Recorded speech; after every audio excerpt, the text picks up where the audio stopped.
Once a month, Paula Pant, host of the Afford Anything podcast, answers voicemail questions the listeners send in. Here's one now. Hey, Paula, this is David in Chicago. Okay, so I think you're going to say no, but I'll ask nonetheless. Could you ever find yourself in a situation where you could justify helping out a friend by paying off their credit card, and in exchange, instead of them paying this bank at some drastic, ridiculous 17% APR, they are paying you a modest but respectable 7% that you could be earning on an investment? Hear me out. I have a friend. She has about $6,000 in credit card debt. Her credit rating is pretty good. It's about 750. She also just got a new job, so that helps her. But she has about $30,000 in student loans. And she's really looking to get rid of this high interest. She has two credit cards. One is 17%. The other is 11%. She really wants to get rid of the 17%.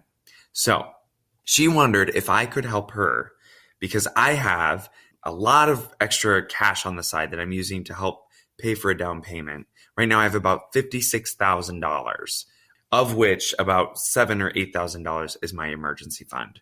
In addition, I've maxed out every year my HSA, my 403b, and my Roth. So I really don't have a place that's tax advantaged to be putting this money other than saving up for my first rental property.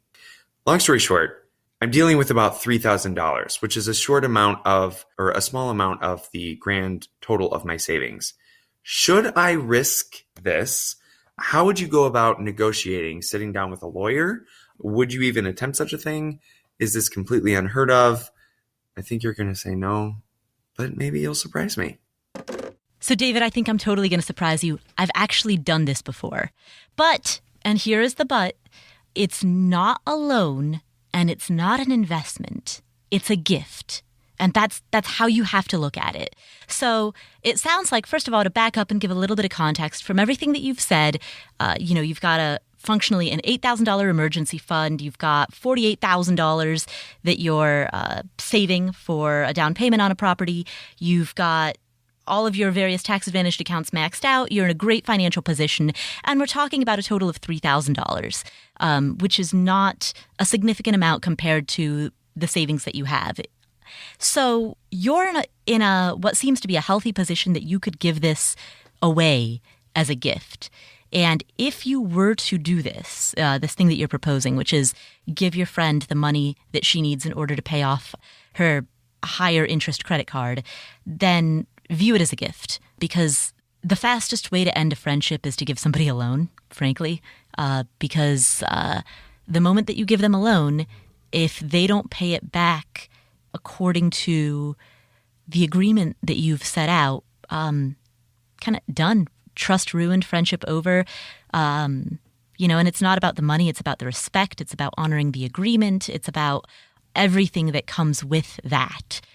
And unfortunately, that happens a lot. You'll give somebody a loan and then they won't pay it back. They'll say they don't have the money. And then the next thing you know, you see Facebook photos of them traveling to some exotic country. And you're like, wait a minute, really?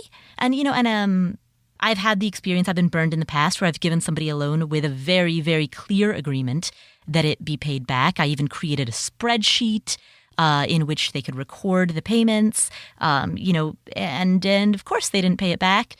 And that was that. So my philosophy from that point forward has always been that if you feel compelled to do something for someone, do it as a gift and leave it at that, because that gives you the highest probability of preserving the relationship, and the relationship is ultimately more important than the money itself. So that's my answer to you. In any event, I think it's awesome that you're doing that. It's awesome that you care so much. And to the last thing that you said within your question, when you asked if you should hire a lawyer to set up the agreement, no, don't bother. I mean, do it as a gift. But even if you tried to set up some sort of agreement, don't get a lawyer involved, because we're talking about $3,000. That's a drop in the bucket. A lawyer is going to cost at least $100 an hour, if not more. And that's just, given the amount of money that we're talking about, paying a lawyer just isn't really worth it. You can get agreements if you really want one. You can get an agreement from nolo.com. I'll link to it in the show notes, which is available at affordanything.com/episode 72. There you can download some legal forms that you can fill out. But again, grab the legal forms, fill that out, do all of that. But in your head, don't ever expect to get the money back. If you do, it's a pleasant surprise, but just, let go of that expectation, because a gift is, by definition, giving with no expectation of reciprocity, giving with no expectation of anything in return. And that's the spirit from which you need to approach this. Cool. I hope that helps. I think it's awesome that you care so much about your friend, and best of luck with whatever you decide.